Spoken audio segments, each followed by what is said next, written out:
everybody, welcome back to my channel. For those of you who don't know, my name is Alyssa, and today I'm going to be telling you guys and showing you guys how I take my notes. I am a college junior and I just this past year figured out how note-taking works for me personally. It varies for everyone, but I just wanted to show you guys how I take my notes. I think it's very simple. I think it's a very easy way of taking notes. But it might differ for you, so if you take some tips out of this video, great. Let me know if you guys do any of the things that I do in the comments down below, or let me know what some different things you guys suggest for me to try are in the comments down below.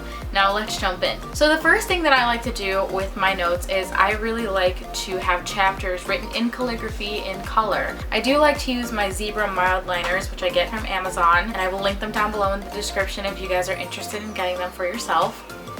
But I do like to use my Zebra mild liners because I like the pastel colors as opposed to very vibrant highlighters. So I do like the mild liners a lot better. So I like to write my chapter titles in calligraphy because I feel writing things in a pretty manner helps me to want to keep taking notes. Normally if I'm just taking bland, kind of run-of-the-mill notes very quick, I won't do a pretty highlighted or colored title, but taking pretty notes really helps me to want to keep taking notes and making them really nice and easy for me to read and continuing to study. So I usually change the colors up by chapter, and I do have about 25, give or take, mild liners in different colors that I like to use just to make everything stand out and have its own color, so you can see where one chapter begins and one chapter ends without having to read the titles. Speaking of chapter titles are written in small black pen right next to the chapter number. And the reason why I do that is because although it's not as important as seeing, let's say, the number, it is still good to know what the chapter is about, just in case you're skimming through them and you need to really find a quick summary of what the chapter is about. So sections of chapters are highlighted and written in black pen, and the reason why I do this is because it's easy to see when one section ends and when one section begins. It makes each section stand out from a different section. It's highlighted in the same color as the chapter number. So when I write vocabulary, I do underline the vocab term with colored pen, and then I make a little dash right next to the vocab term, and then I write out the definition. It's not indented, so I can easily see where vocab is and why it's important, and vocab easily stands out with the underlined color. I do like to make sure that my definitions of vocab words don't go back underneath the highlighted word, so it'll all be like in the same space as the dashed line, if that makes any sense. Points are dashed below the section or a vocab word, and this just makes it easy for me to see summarized points.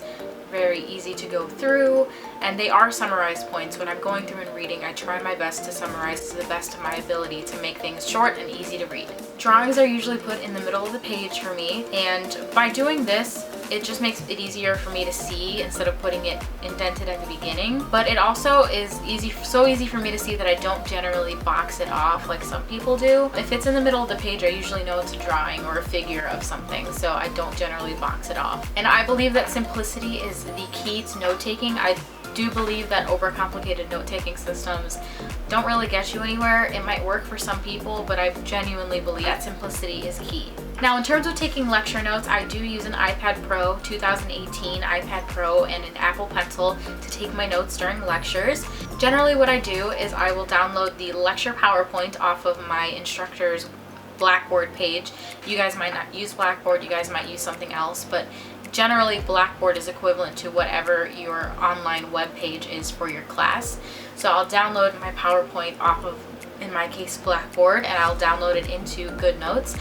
And by downloading it into GoodNotes, I can take notes directly on the PowerPoint slides, allowing me to go along with my teacher and write word for word or summarize something that they said that is very important into the PowerPoint slides themselves. So you can see where they said it and why they said it. Another good app for note-taking is Notability, and I used to use that when I was taking biology, and I would record my lectures because I would really easily forget what my teacher said. So it has a function where you can record the lecture vocally, and then you can listen to it back when you're studying. I think that's extremely helpful for people like me who kind of zone off during lectures and might forget what a teacher said or wasn't exactly listening to what the teacher said, it really helps you be able to go back and listen. The only downside I noticed is that if you're in the far back of a class, you might not be able to hear it. Or if your class is too big, you might not be able to hear your teacher from the recording. So it really depends on what your situation is, but I think it's really helpful for small classes and if you sit in the front of a class. So that is it for this video, guys. I really hope you guys enjoyed it. I hope you guys find some of my tips useful, and I hope to see you guys in the next video. Bye!